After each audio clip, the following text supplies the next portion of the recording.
Yeah, the Lama had been recognized as a tulku of Gebchak Gompa just a few years previously, and he'd gone to the Gompa and had an enthronement ceremony a couple of years before I met him. And one day after teaching me and my friends, he showed us some video of his visit to the Gompa for the enthronement.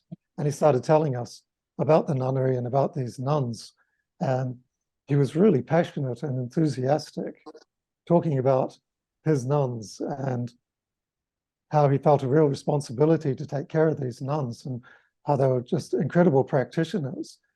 And he really just got myself and my friends really enthused right from the start. Wonderful. And yeah, I think I asked you the other night, but I'm going to ask you again. Had you written anything before writing this book, or had you written before? Were you interested in writing like as a young man or anything like that? No, not really. This is my first literary foray. Previously, I'd done some scientific papers when I was working in public health, but doesn't really compare. And as you were writing the book, I think we spoke about the influences that had influenced you as you were writing the book, or perhaps before, like people like William Dalrymple, who were sort of intrepid travelers and became authors in that way. Maybe you want to speak about some of the influences, the authors who had an influence on you writing the book? Yeah, well, yeah, William Dalrymple was definitely a big one, because I'd read some of his earlier books, and at least a couple of them were based on his travels. So that was very, very easy to make the comparison with the style of book I was writing, which is, framed as a travel story, although I've tried to make it as much as possible about the nuns and the Gompa rather than about me. It's sort of vaguely structured as a travel log. I'll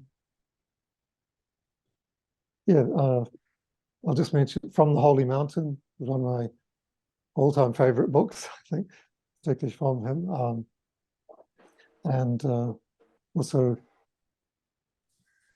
his book about Xanadu, which I'm blanking on the title exactly. Another travel story about going there. Apart from that, also Peter Hopkirk was another writer who I'd been reading a lot around the time just before and after going to Gebchak. He wrote about the Himalayas in various ways. The Great Game, I especially like. I've read that a couple of times. Yeah, you mentioned you'd read that about 3 times or something. Well, twice, I think. Yeah, which for me is pretty good, because I'm actually not a great reader of nonfiction unless it's very readable. I tend to get bogged down on nonfiction. So the fact that both Dalrymple and Hopkirk, to me, were very readable meant they were, naturally influences. I wanted to write something that people would be able to read. So yeah, I took inspiration from them. Yeah, wonderful. And I think we spoke the other night about that, how we both really enjoyed those kinds of books where, like, we often say, like, oh, you can read fiction, more than once, but non-fiction maybe not so much. But that we, William Dalrymple in particular,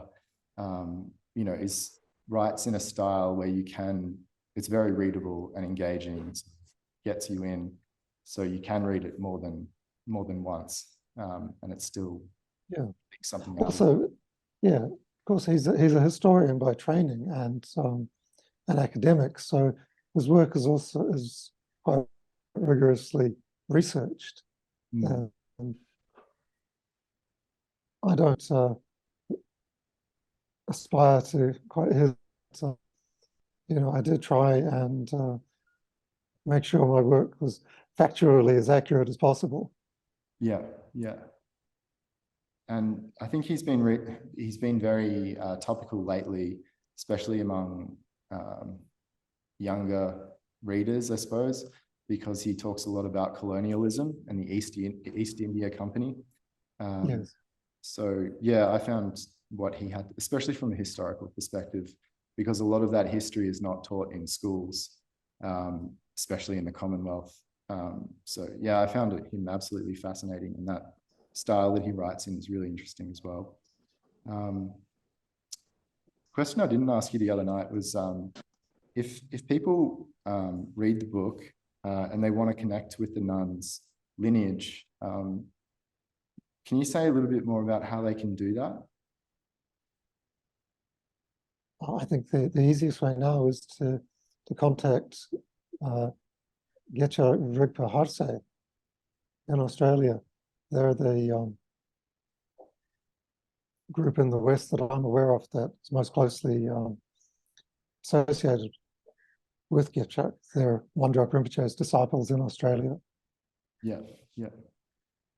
Okay, and I can put a link on the website as well for that in case people want to are interested in the lineage of the nuns and also donate to the good works that Wandrak Rinpoche is doing in supporting the nuns as well. I think we also spoke about this the other night as well. So sort of, I might sound like a broken record, but in many ways, what you've written about your experience about the nuns is that they're very uninhibited in their I suppose attitude to travelers and foreigners, and also you mentioned this might be like part of the cultural setup or the cultural situation, but also just a expression of the nuns' practice. I wonder if you could speak more about that. Yeah. I just want to say, I think that they have very little experience of visitors actually at the nunnery. So we were quite a novelty. They've had occasional lamas come there for events or enthronements, whatever, but Westerners are a real rarity. They're not at all set up for visitors. It's one of the things I tried to make clear in the book was the difficulty of actually traveling there. I hope I didn't come off as a whingy git going on about the difficulties of travel, but there was a purpose behind that. I didn't want to inspire people to try and go and set out to visit Gebchak on their own, because it's really not a place that's set up for it. They don't have visitors' quarters or anything. But yeah, the nuns were extremely open and friendly. And yeah, you mentioned in the book even like yeah, the altitude, just dealing with the practicalities. I think you mentioned in the start of the book that you're being led by a nun you're on horseback and the nun is leading you, and even she is puffing because of the even that just the high altitude is quite extreme. Yeah, it's over 4,200 meters. Yeah, more than 14,000 feet. You're American, and medically, high altitude is defined as somewhere around 10,000 feet. So we started out in the nearest town, Nangchen, at somewhere around 10,000 feet, and drove up to 14,000 feet in a day, which is far more than is recommended as safe. wow. Gaining altitude. And then set off on horseback. So without the horses, it would have been impossible after that sort of altitude gain. Can I, something that interested me was like how sheer the cliffs were. Was there any actually ever a point where you were in fear of your life being a little bit at this when we first set out on horses for the last leg of the journey to Gebchak, we went up quite a narrow, steep trail, and there was quite a drop off to one side, and there were a lot of pack horses as well as riding horses, and occasionally one of these pack horses would come zooming up the trail and squeeze past, and once or twice one of them would squeeze past on the inside of the trail and force me on my horse right over to the edge. And that's when I started hyperventilating and reciting mantras. Well, clearly the mantras worked because you're here. Yep. Do you want to speak about what the title means? Why you chose to name it after a traditional Buddhist practice, like we've done, calling the Lama from afar, in this very Gompa? Sure. Oh, I have Victor Hitchcock to thank for the title. I was having great difficulty coming up with the title. Probably the hardest thing about the whole process of writing the book. And I met Vicky because she came to Gebchak at the same time as I was there with Wanjak Rinpoche. She and a group of Westerners came with Rinpoche, and she's a professional documentary filmmaker. So she made a film called Blessings, which some people may have seen, about the Sogni nunneries in Tibet. And me and some of those people, I made a connection with Creso in Colorado, and kept up a friendship with Vicky. And one day I was telling her about my difficulties, and she just straight away said, "Oh, why don't you call it Calling the Lama from Afar?" And that immediately resonated, because I realized that every time we'd asked any of the Gebchak nuns for practice advice, it was very difficult to get them to say very much. But the one thing that came up again and again was supplicate the Guru. I'd say, supplicate the Guru night and day, summer and winter, all the time, just supplicate the Guru. So calling the Lama from afar seemed to fit very nicely with that. That's beautiful. Yeah. Yeah, we were speaking about that the other night, and you mentioned it's like a light bulb moment. Almost immediately after she said that, you were like, yeah, that's the one. Yeah.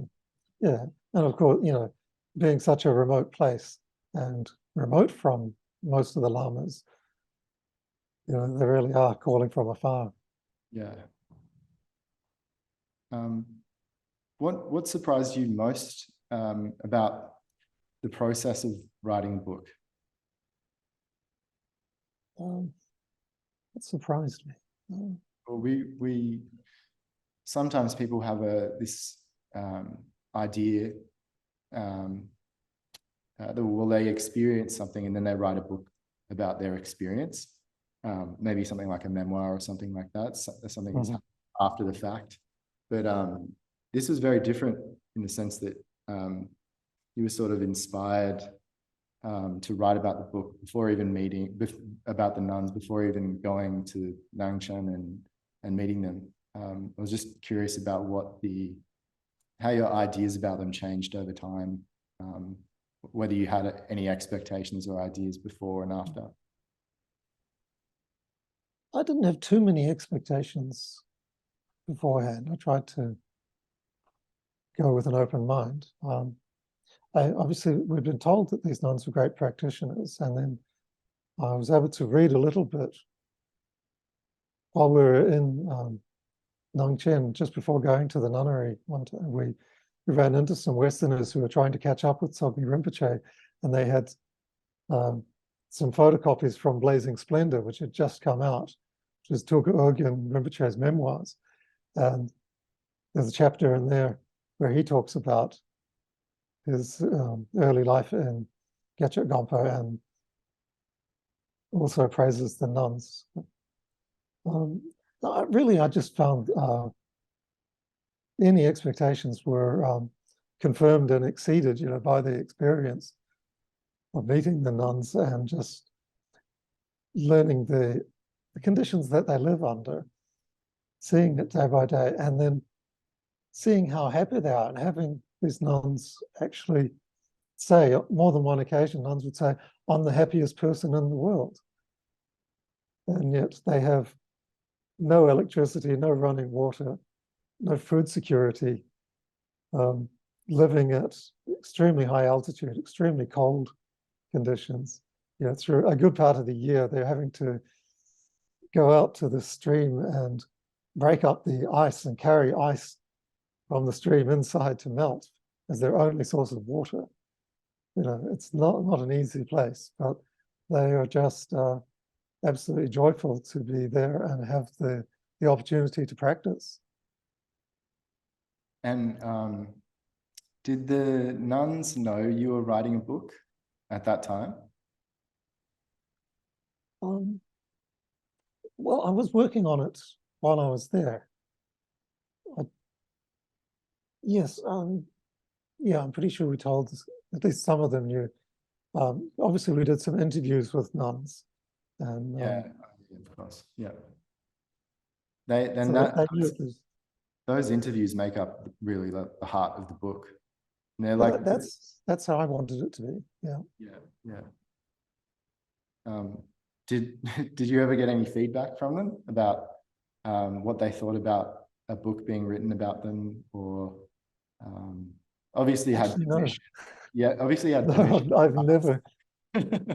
I have no idea how many of them are even aware that the ebook that I published ever was produced.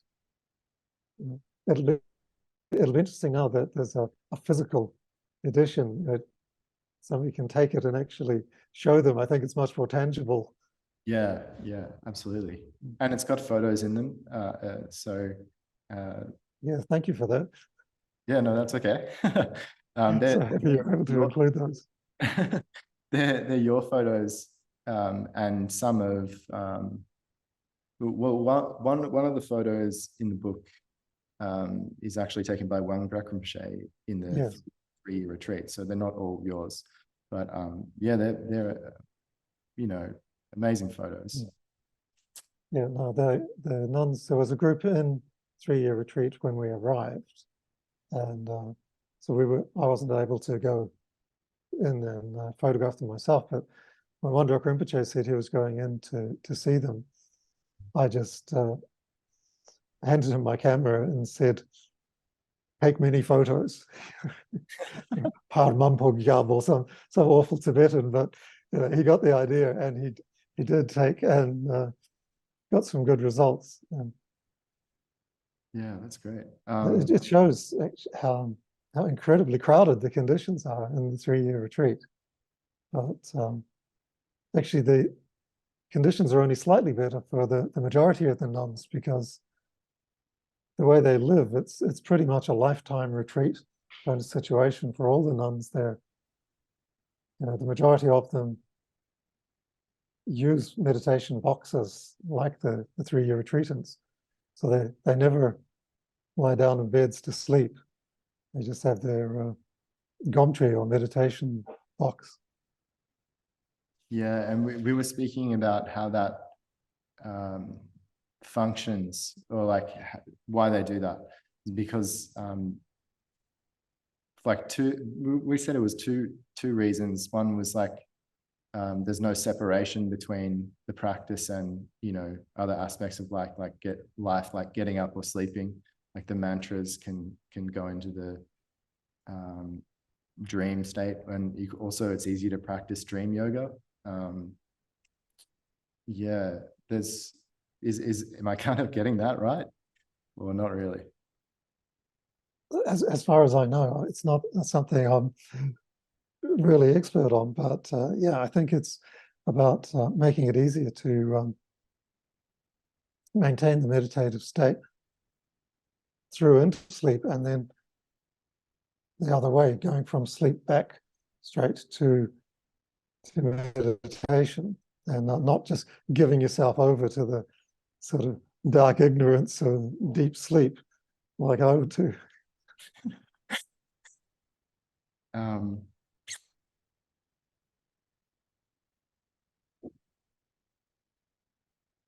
What are you hoping people get out of the book when they read it?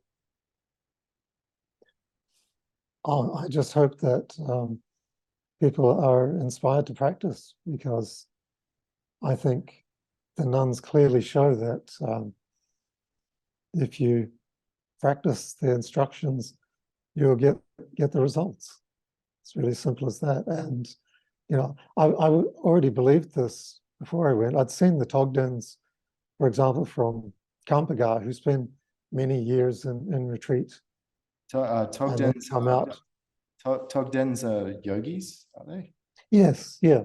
The Kampagar monastery, it's a Drukpa monastery where I used to go to visit Tenzin Palmo there, actually, when I was living in India. And the Togdens were fully ordained monks who were selected for their aptitude from amongst the nuns of the monastery, put into a hothouse retreat for many years, and they would come out having grown their long dreadlocks. They'd have their hair coiled up on their head, and you know, they were realized masters as a result. But the nuns of Gebchak are even more inspiring to me, because they're not selected in any way for their aptitude. Some of them would come to the nunnery as young girls just so that they could learn to read and write. They never had any intention of being nuns. And then they would be inspired to stay on. And the nuns demonstrate very clearly that you know, anybody can achieve results if they do the practice. And of course, they show this every year with the Tumo ceremony, where a large number of them walk around in the extreme cold, showing their mastery of Tumo. Did you get to see that? I didn't. We were there in the warm time of year. Okay. So it snowed a couple of times while we were there, but that was the warm season. Okay, yeah. I asked the Lama about whether it would be possible to come, and he said something to the translator to the effect of, "Does he know how cold it would be?" You know, we were talking, you know, it's probably 20 or 30 below zero, or, you know, it'd be very, very cold at that time of year.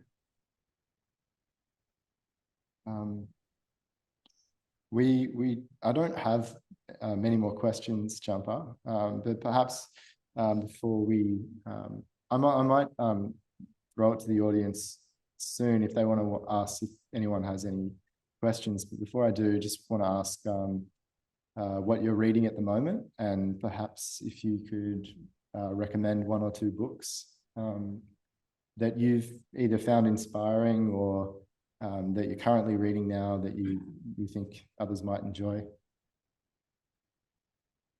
Okay. Well, as I said the other day, I've recently finished reading Mingyur Rinpoche's book, In Love with the World, about his walking retreat. And yeah, I found that inspiring in a lot of ways. He focuses very much in a lot of detail on the first few weeks of his retreat, and even on the first few hours. And yeah, it's very inspiring, reassuring as a practitioner when a Lama talks about their own thought processes, what they noticed going on in their mind and how they dealt with it, you know, when confronted with whatever challenges. So I really, I thank Mingyur Rinpoche for that. And then after a couple of weeks into his retreat, of course, he famously had a very serious bout of illness and came quite close to death, probably. Sorry, are you still hearing me? Yeah, we're still here. It's just Oh, good. sometimes. Yeah.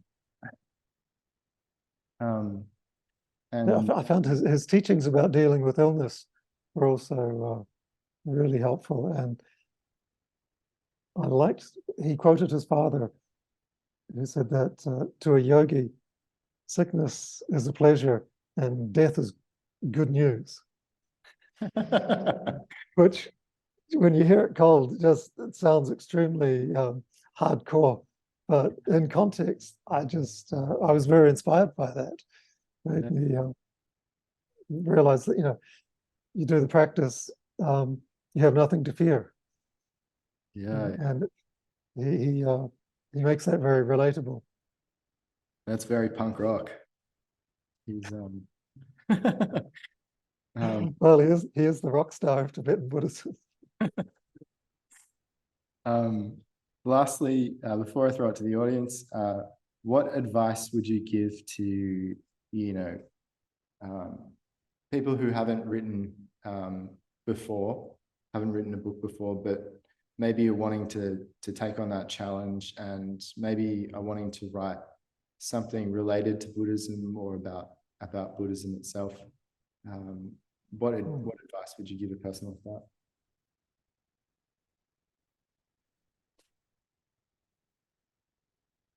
Okay,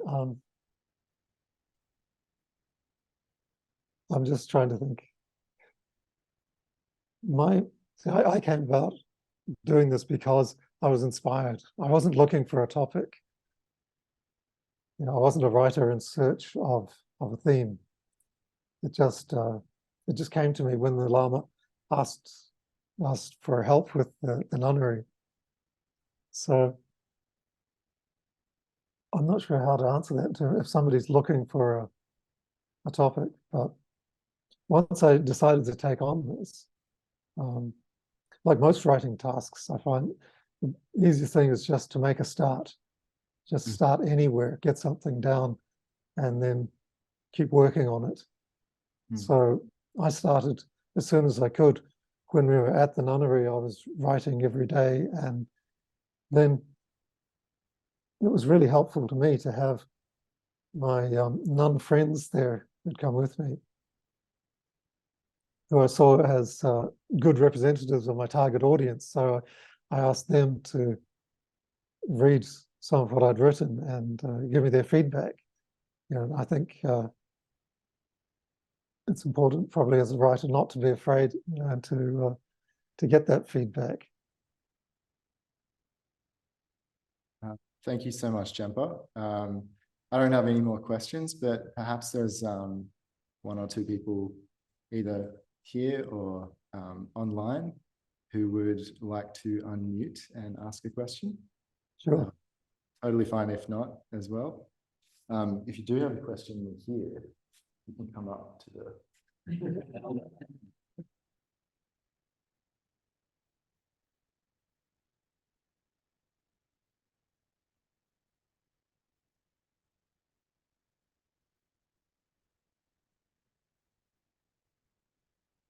Okay, I don't think there's any questions. No questions, okay. Okay, well, that's that. I'll close the chat with Jampa now. But it was wonderful to see. Didn't see everybody online, but it's it's great to have everybody join in this conversation. And the book is now available as an ebook on Amazon. It's also available from the E-Vam bookstore, Akshara here. I'm really happy with how the book turned out. And it's a great read. I really commend Jampa in the way that he's written the book. I really think it's a book that I am very proud to publish because it goes into the material in depth, but it's very readable. So it's something that someone who's very interested in Buddhism and is like a true believer, so to speak, but also someone who's, you know, Buddhist curious, can really sink their teeth into and get a lot out of. So I commend Jampa for writing a book like this. And yeah, I'd like to thank everybody for joining. I will post some links in the chat, and I'll leave the chat open for a little bit so that you can access those resources if you'd like. But yeah, I'd just like to say thank you everybody for joining, and I hope to see you. Thanks. Hope to see everybody, you know, online soon or in person. It'd be great to meet some of you one day. So thank you. Thank you, everybody. Can we just point out that I'm not making anything from this book, and that all proceeds are going to the Gebchak nuns. Yes. Anything from my end goes direct to the Gebchak nuns' bank accounts. So please buy the book. Yeah, and yeah. thank you, everybody. Absolutely. Thank you, Jampa. Yeah, Jampa has kindly, transferred his royalties proceeds from the book to the Gebchak nuns. So all that money will be going to the Gebchak nuns. Yeah, thank you, Jampa, for mentioning that. I forgot to mention that. All right. All right. Have a good night, everybody. Good night. Thanks, everybody.